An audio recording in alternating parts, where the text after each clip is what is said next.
다 함께 사도신경으로 신앙 고백하면서 7월 29일 새벽 기도회를 하나님 앞에 올려드리겠습니다.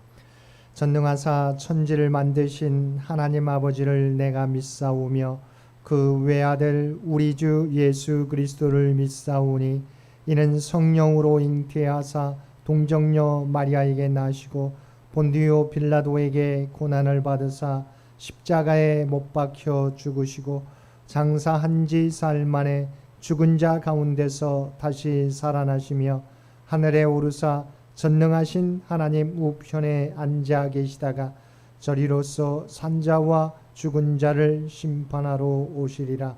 성령을 믿사오며 거룩한 공회와 성도가 서로 교통하는 것과 죄를 사하여 주시는 것과 몸이 다시 사는 것과 영원히 사는 것을 믿사옵나이다.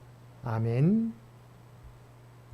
우리 다 함께 찬송 263장 통합찬송가 197장입니다. 찬송 263장 통합찬송가 197장입니다.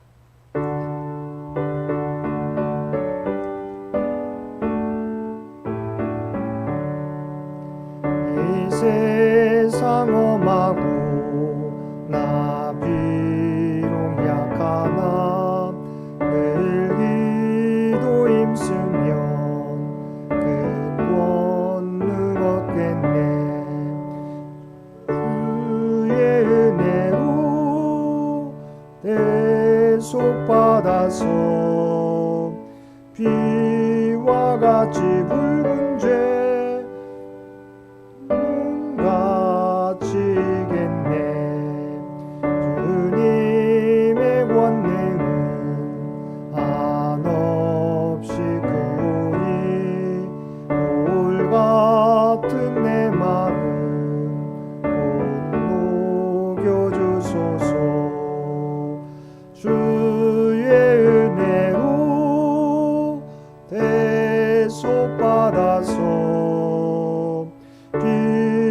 같이 붉은 죄 눈같이 겠네. 내 마음이 약하여 늘 넘어지오니 주 예수 힘주사 굳세게 하소서. 주의 은혜로 대속받아서 비와 같이 붉은 죄 눈같이 겠네. 죄사함 받은 후 새 사람 되어서 주 앞에 서는 날 늘 찬송하겠네. 주의 은혜로 대속받아서 비와 같이 붉은 죄 눈같이 겠네. 아멘.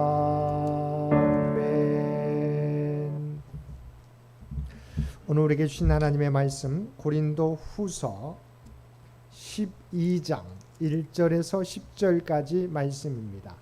고린도 후서 12장 1절에서 10절까지 말씀입니다.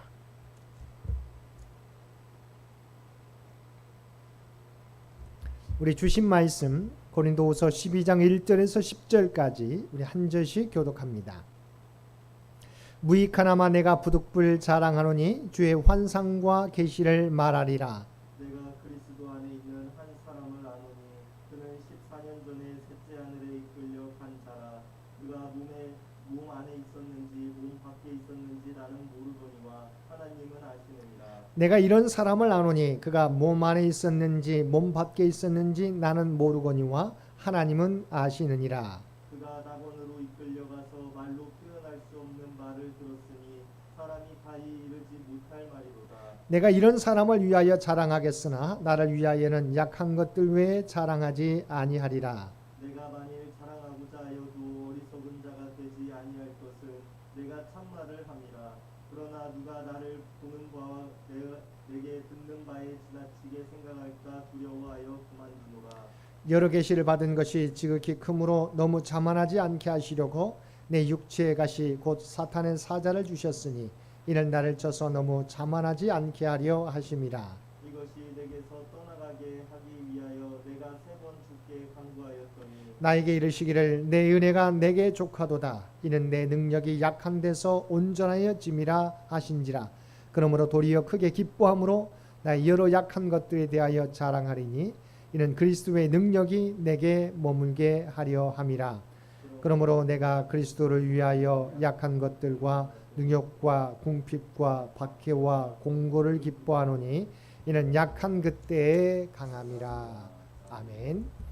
오늘도 새벽을 깨우고 말씀과 기도로 금요일 하루를 시작하는 우리 모든 성도들 가운데 하나님의 특별하신 은총이 언제나 함께 하시기를 주님의 이름으로 간절히 축원드립니다. 오늘 본문은 바울의 신비 체험에 대한 내용입니다.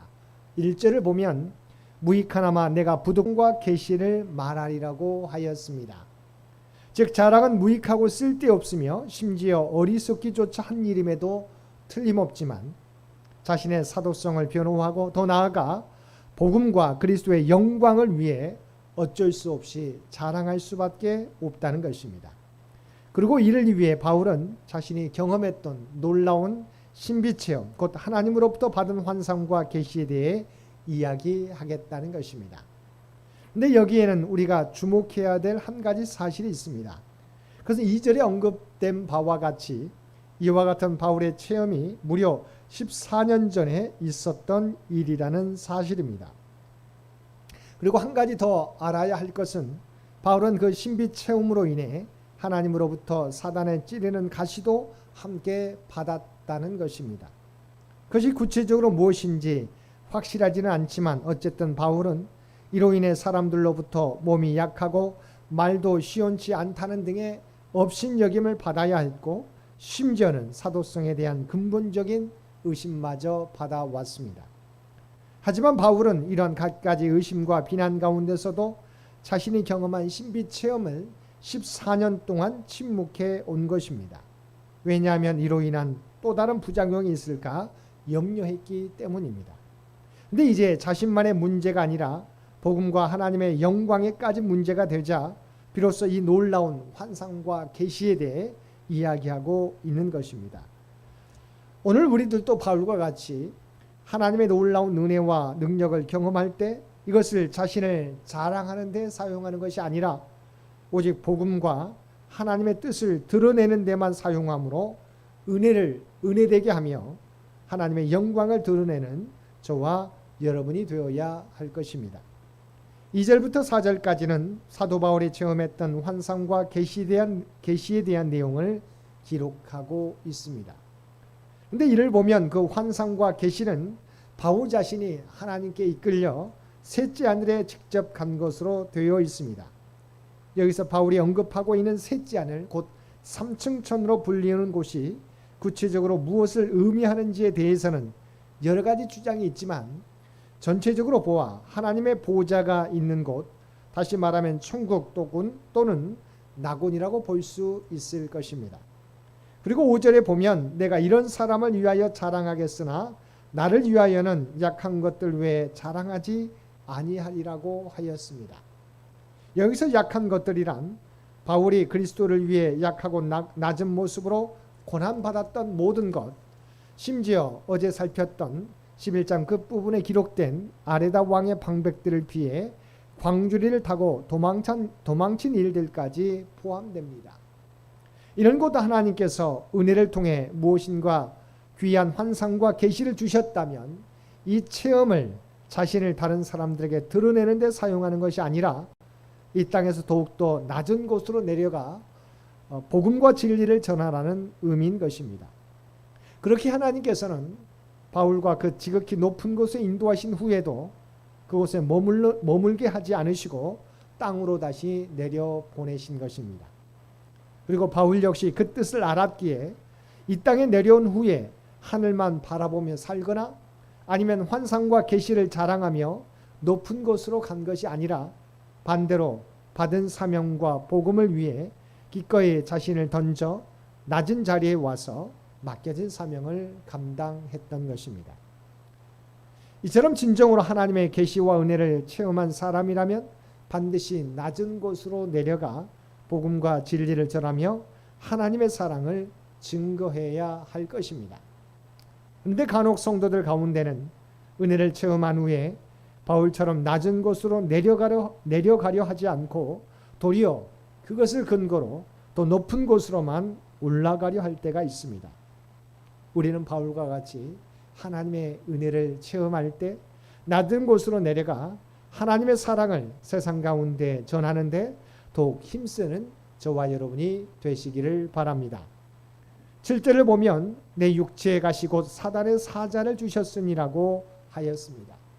여기서 가시 곧 사단의 사자가 구체적으로 무엇을 의미하는지에 대해서는 바울이 구체적으로 밝히고 있지 않으므로 알 수 없지만 분명한 것은 그 가시가 하나님의 허락하에 사단에 의해 주어진 것이며 동시에 사도 바울에게 극심한 고통거리였다는 사실입니다. 그리고 이러한 큰 고통이 주어진 것은 그로 하여금 자만하지 않도록 하기 위함이라고 하였습니다. 즉 사도 바울이 받은 환상과 계시가 너무나 크고 놀라운 것이었기에 이로 인하여 교만해지지 않도록 일종의 제어 장치를 주셨다는 것입니다. 그렇다면 이것 역시 하나님의 계획 가운데 있는 것임을 알 수 있습니다. 왜냐하면 만일 이러한 제어 장치가 없었다면 사도 바울은 겸손한 종의 모습을 잃고 교만한 자세로 다른 사람들 위에 군림하며 나아갈 수도 있었기 때문입니다. 8절 말씀에 보면 바울은 하나님께 이 가시를 제거해 달라고 3번이나 간구했다고 말하고 있습니다. 그리고 이어지는 9절에 보면 내 은혜가 내게 족하도다는 하나님의 음성을 들었습니다. 이는 육체의 가시를 제거해 달라는 3번에 걸친 바울의 간구에 대한 하나님의 응답입니다. 그런데 이 말씀만을 생각해 본다면 참으로 하나님은 냉담하고 사랑이 없는 분처럼 여겨집니다. 그래서 오늘날에도 많은 성도들이 이와 같은 응답을 들으면 쉽게 좌절하고 낙심하게 됩니다. 그런데 하나님을 기준으로 보면 전혀 달라지게 됩니다. 먼저 만물에 대한 주권은 모두 하나님께 있습니다. 그러므로 은혜의 분량을 정하실 권세도 모두 하나님께 있습니다. 때문에 우리는 각자에게 베푸신 은혜의 분량에 대해 항의할 권리를 가지고 있지 않습니다. 또한 하나님은 우리의 본질을 아실 뿐만 아니라 오히려 우리의 연약함을 통해 능력을 드러내시고자 가시와 같은 제어 장치를 주실 때도 있습니다. 그뿐만이 아닙니다. 하나님께서 당신의 백성을 부르신 것은 이 땅의 편안한 삶만을 위해서가 아니라 복음을 증거하고 진리를 전파하게 하기 위한 것입니다. 그리고 이러한 목적을 위해서 하나님께서는 필요한 모든 것들을 공급해 주실 뿐만 아니라 여기에 더하여 늘 함께 하시며 보호해 주시겠다는 약속까지 하셨습니다. 그러므로 우리는 어떤 상황 속에서도 우리와 함께 하시며 우리를 인도하신 하나님의 은혜를 바라보며 자족하며 우리에게 주어진 사명을 감당해야 할 것입니다. 마지막 9절과 10절에서 바울은 자신의 약함을 자랑한다고 고백했습니다. 사람이 자신의 강한 점을 자랑하면 다른 사람들이 그 사람을 주목하게 됩니다. 그러나 사역자가 자신의 약함을 자랑하면 사람들은 그 약함에도 불구하고 그를 통해 은혜의 능력을 베푸시는 하나님께 영광을 돌리게 되는 것입니다. 그리고 내 능력을 의지하는 것이 아니라 그리스도의 능력을 의지하게 될 때 내 능력이 아니라 약한 나를 통해 하나님의 능력이 나타나므로 우리는 더 강하고 놀라운 역사를 이루어갈 수 있는 것입니다. 사랑하는 성도 여러분, 사도 바울은 누구보다 귀한 환상과 계시를 체험했어도 불구하고 스스로 자랑하지 않고 성도의 유익을 위해 절제하였습니다. 나아가 자신의 약함 속에 온전해지는 하나님의 능력으로 인해 오히려 약함을 자랑하였습니다. 우리들도 바울 사도와 같이 세상의 자랑을 삼가고 오히려 약함을 자랑하며 하나님의 능력을 의지하고 하나님께 영광을 돌리는 삶을 살아가는 저와 여러분 모두가 되시기를 주님의 이름으로 간절히 축원드립니다. 함께 기도드리겠습니다. 사랑과 은혜가 충만하신 아버지 하나님, 우리가 자랑해야 하는 것은 오직 그리스도의 십자가뿐인 줄 믿습니다. 내가 약할 때 강함이라 고백했던 바울 사도와 같이 나의 능력과 지혜를 의지하는 것이 아니라 오직 모든 지혜와 능력의 주님을 의지하며 하나님의 크신 능력으로 주께서 맡겨주신 사명을 감당하며 살아가는 우리 모두가 되게 하여 주옵소서. 우리에게 은혜와 더불어 가시를 주실 때도 우리를 자만하지 않게 하시려는 하나님의 섭리임을 깨닫고 자족하며 겸손하게 주의 사명을 감당하게 하여 주옵소서. 특별히 이 나라 이 민족을 긍휼히 여겨 주시옵시고 사람의 손해가 아니라 오직 하나님의 손에 맡기는 우리 모두가 되게 하여 주옵소서.